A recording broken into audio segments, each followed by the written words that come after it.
In a world where death no longer means the end, the promise of digital eternity hides a darker cost. As questions mount and secrets unravel, a few brave souls begin digging into the system's hidden truths. Whispers of exploitation, manipulation, and buried evidence swirl just out of reach. Desperate for answers and driven by loyalty, one determined individual prepares to risk everything. The moment of action is near, and there's no turning back.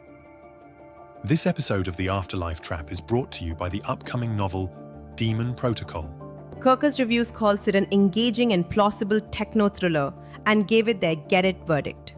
Callum Chase, author of Surviving AI, says it's a very enjoyable, fast-moving page-turner. Readers' favorite raves, believable and terrifying technology, a spectacular read. And another reviewer calls it a roller coaster of a book, crisp writing, immersive settings, and larger-than-life characters. Demon Protocol, available September 25th from fine booksellers. Alina sat cross-legged on the floor of her tiny apartment, surrounded by stacks of printouts and the glow of her laptop. She hadn't eaten in hours, too lost in the digital labyrinth of rumors and fragmented stories. Her eyes were bloodshot, the clock ticking past midnight. She pressed the refresh button on her screen for the 100th time, waiting for any sign that someone had seen her desperate posts and messages. Kelsey was gone. She had vanished the day after signing the contract with Carnell, and Alina couldn't get the thought out of her head that somewhere in some cold, sterile room, her best friend was being prepped for the transfer, if it wasn't too late already. She had spent every waking minute digging for information about Carnell, about the place where the procedures are performed, about the rumors of body trading. Every lead seemed to vanish into a void. No one wanted to speak up, and those who knew anything seemed too terrified to say it out loud. Her laptop chimed, and Alina jolted upright. A new post on one of the conspiracy forums caught her eye. Expose Illegal Transfers and Resurrection at Redwood Heights by Dan Reyes. Her pulse quickened as she clicked the link. The article was dense, packed with jargon and half-hidden references, but it all pointed to one thing. Body trading happened at some place called Redwood Heights. The most chilling part was the mention of a whistleblower, someone who had seen the process firsthand and had been leaking information from the inside. The details were vague, but it was the best lead Alina had found in days. Desperate, she fired off an anonymous message to Dan Reyes, begging for more information. Hours passed. She sent another and another, each more frantic than the last. She barely noticed as the sky turned grey with dawn, her mind spiraling through fear and hope. 12 hours later, just when she was beginning to lose faith, her inbox pinged with a new message. From unknown. Subject, Redwood Heights. Meet me in person at 2 a.m., Pier 14. Do not bring a phone. Alina's stomach twisted. It could be a setup. It could be a trap, but she didn't care anymore. If this was her only chance to save Kelsey, she was willing to risk everything. The waterfront was deserted, mist curling off the dark water and swirling around the weathered pier. Alina pulled her jacket tighter against the cold, scanning the shadows for any sign of movement. Her heart pounded in her chest, fear mixing with determination, while she fingered a snub-nose .38 special revolver in her pocket. She hoped she wouldn't need to use it, but was desperate and scared. Something a young woman couldn't afford to be at this time of night, especially in a place like this. A figure stepped out from behind a rusted metal crate, his face shadowed by a hood. Alina tensed, but he made no move to approach. Instead, he spoke, his voice low and rough. You alone? Yes. Alina whispered. Are you the Dan Reyes? The man hesitated, then pulled his hood down, revealing a worn face and tired eyes. Name's Adrian. Dan Reyes told me someone might come asking questions. I didn't think it'd be someone like you. Someone like me? Alina asked. Someone who looks like they haven't slept in days. He replied, glancing around. Come on, we can't stay out here. They moved to the far end of the pier where the creaking of wood and the slap of water on the pilings drowned out their voices. Adrian leaned against the railing, his gaze fixed on the water. Why are you helping me? Alina demanded. What do you have to gain from this? Adrian gave a bitter laugh. Nothing. I'm not doing this to gain anything. I'm doing it because I can't stand by and watch this nightmare keep happening. I used to work for them. Security at Redwood Heights. Didn't know what I was signing up for at first. Thought it was just another cushy gig.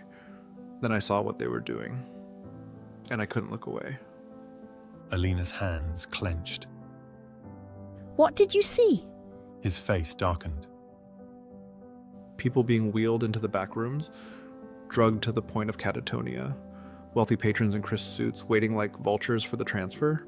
Sometimes the transfer failed and they'd just dump the bodies. Didn't matter if they were awake, comatose, or brain dead. They were treated like trash. A shudder ran through Alina's spine. Some people survived, resisted the transfer. Adrian grimaced. Once, a young woman, barely 20. They'd tried a transfer and failed. She came to halfway through, screaming that she wasn't herself. Kept babbling about being trapped, about remembering 2 lives at once. They dragged her away. Don't know what they did to her after that. Alina's throat tightened. God. He didn't look at her, eyes distant. I knew I had to get out, but when I tried to speak up, I got warned. They made it clear that people like me don't get to retire peacefully. I've been lying low since then, but when Reyes reached out, I figured maybe it was time to do something. Maybe make up for standing by too long. Alina took a deep breath, gathering her thoughts. If we're going to stop them, we need evidence, proof of what they're doing. We need to expose it to the world. Adrian glanced at her. Easier said than done. Even if we could get in and record it, they'd bury the footage. They own the cops, the courts, hell, probably half the government. What if we get it out before they can suppress it? Alina pressed. Leak it to the networks, social media, everything at once. Make it too big for them to ignore. He considered it. You're willing to risk your life for this? Alina looked away. Kelsey signed a contract. Carnell bought her body. I don't know if it's happened yet, but I can't just stand by and do nothing. Adrian sighed. You're in way over your head, but I get it. People like Carnell thrive on fear and silence.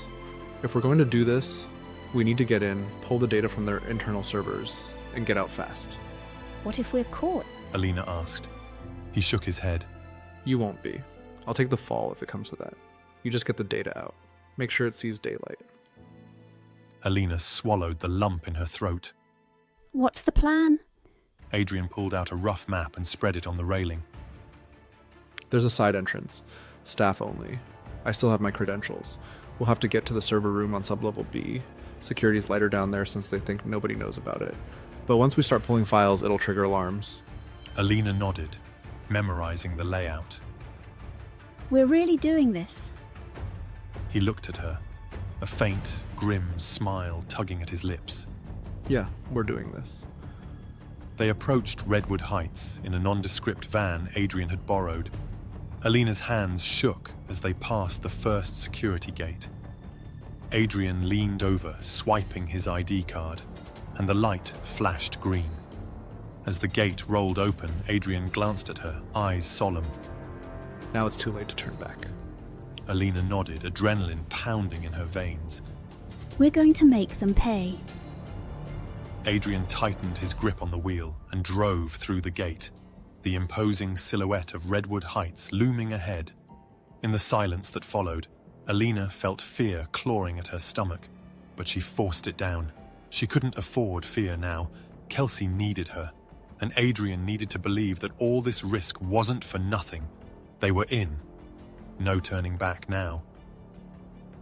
In our next episode of the Afterlife Trap, A hidden facility guards more than just secrets. It holds the key to everything. As the walls close in, the choice becomes clear. Expose the truth or be buried with it. Don't forget to click the like button and subscribe to get updates as the next episode and other new videos become available.